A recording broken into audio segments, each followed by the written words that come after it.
అందరూ గుత్తి వంకాయ కూర చేస్తారు కదా, అలాగే ఇలాగ చక్కగా లేత బీరకాయలతో కూడా అదే స్టైల్లో బీరకాయతో గుత్తికాయలా కూడా చేసుకోవచ్చు. ఫస్ట్ గ్రేవీకి ఎలా కావాలో మీకు చూపిస్తాను.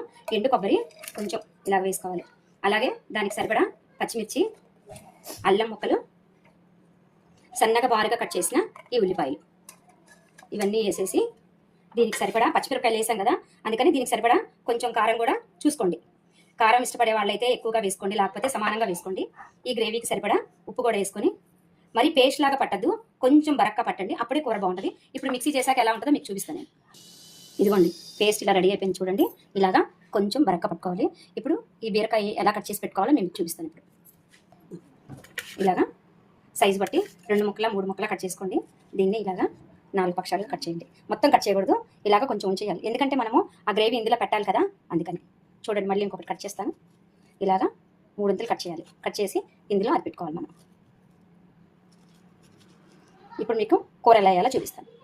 పొయ్యి మీద ఒక నాన్ స్టిక్ స్టీల్ కడాయి తీసుకొని దీంతో ఇలాగా, దీనికి కొంచెం నూనె ఎక్కువే పడుతుందండి, ఎందుకంటే మగ్గాలి రుచిగా ఉండాలి కాబట్టి కొంచెం ఇలా ఎక్కువే వేసుకోండి నూనె.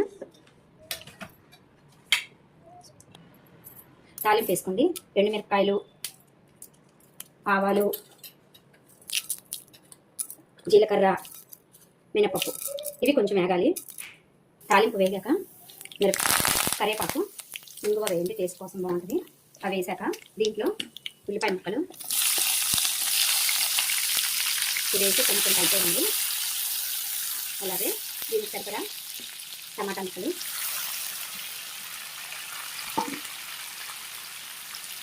కొంచెం ఉప్పు వేసుకోండి ఇవి మగ్గడానికి. కొంచెం ధనియాల పొడి ఒక అర స్పూన్ వేసుకోండి, కూర టేస్ట్ వస్తుంది.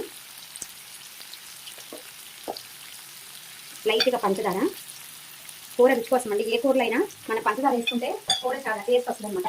అలాగే కొంచెం పసుపు, ఏ కూరలో అయినా మనం పసుపు వేసుకుంటే అది తినడానికి కూడా చాలా మంచిది. ఇలాగ కలిపేసుకొని ఒక 5 నిమిషాలు ఇవి కొంచెం మగ్గాలి.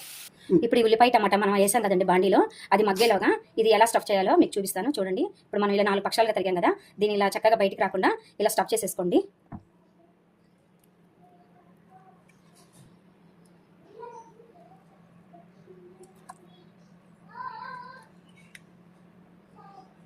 ఇలా చేసేసుకుంటే లోపల కూడా దీనికి సరిపడా, మనం ఇందులో మసాలాలు ఏమీ వేయలేదు, కానీ ఉప్పు కారం ఉల్లిపాయ పేస్ట్ అంతా పడుతుంది కాబట్టి కూర అంతా కూడా బాగుండి బీరకాయ కూడా బాగా మగ్గుద్ది.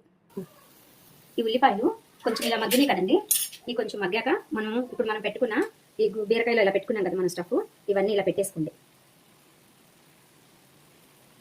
ఇలా పెట్టేసుకున్నాక పైన మిగిలిన గ్రేవీ ఉంటుంది కదా మనకి, ఇందాక పట్టుకున్నాం కదా ఆ గ్రేవీ కూడా కొంచెం వేసేసుకోండి.